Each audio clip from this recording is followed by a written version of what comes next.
Hi everyone.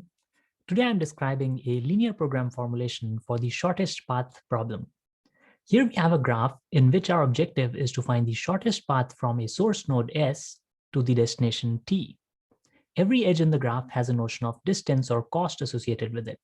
So for instance, traversing the edge A to B costs us 4 units of distance. To specify a linear program, we need to give variables, constraints, and an objective. In this case, for variables, we'll use 1 for every vertex, corresponding to the notion of distance of that vertex from the start node S. So every vertex U will have a variable du, and all of these variables will be non-negative because we are working with graphs with non-negative edge costs. ds specifically, capturing the distance of S from S, will be 0. Given these variables, what should our constraints be? For every edge in the graph, say between U to V, we'll formulate a constraint of the type dV, distance of V from S, is less than or equal to du plus the cost of traversing the U to V edge. This is best explained through an example. So consider this specific constraint. The distance of G from S is at most the distance of C from S plus the cost of traversing the C to G edge here highlighted of 8 units. What this constraint says is that regardless of other paths between S and G, we will have at least one path through C that can cost no more than the cost of arriving at C from S, whatever that may be, plus the 8 units that it costs to traverse the C to G edge. So for every edge in the graph, we'll frame constraints of this type. And once that's done, the constraint set is complete. Now, what should our objective be? And that's the most interesting part for this formulation. It might be tempting to say that we want the shortest path between S and T. Therefore, our objective should be to minimize dt, dt being the variable that captures the distance of T from S. However, this does not work. In fact, if we use this formulation, we'll always end with the result, regardless of the graph structure, that dt is 0. The reason is you can set all of these du variables to 0, including dt, and satisfy all the constraints. And that is, of course, the minimum value because all of these are non-negative. So all of the non-negative constraints are satisfied by setting everything to 0, and every edge constraint takes the form 0 less than or equal to 0 plus some non-negative value, which is, of course, true. So this formulation gives us absolutely nothing. What does work instead is to maximize dt.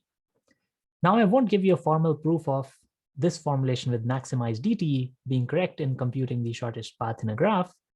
However, I'll try to give you the intuition behind this using a physical model. So we'll work with a simpler example to make life easier with only 7 nodes. The physical model I have is here. And what I've done is created a physical ball for each of these nodes. So, and they are color coded. So this is S at the top, and then the blue one is D, the red one is A, and so on. And now you can tell that I'm using a green screen by virtue of this green-white node B. So all of these nodes have edges between them corresponding to these strings. So for example, between S and A, there's a string of length 9 units. So this here is A and this is S, and this string is of length 9 units between them. So for example, the longest edge in this graph is between D and F, and that's 12 units. That's this edge.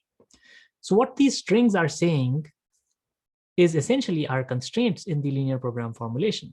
So I cannot pull S and A farther apart than the length of the string between them.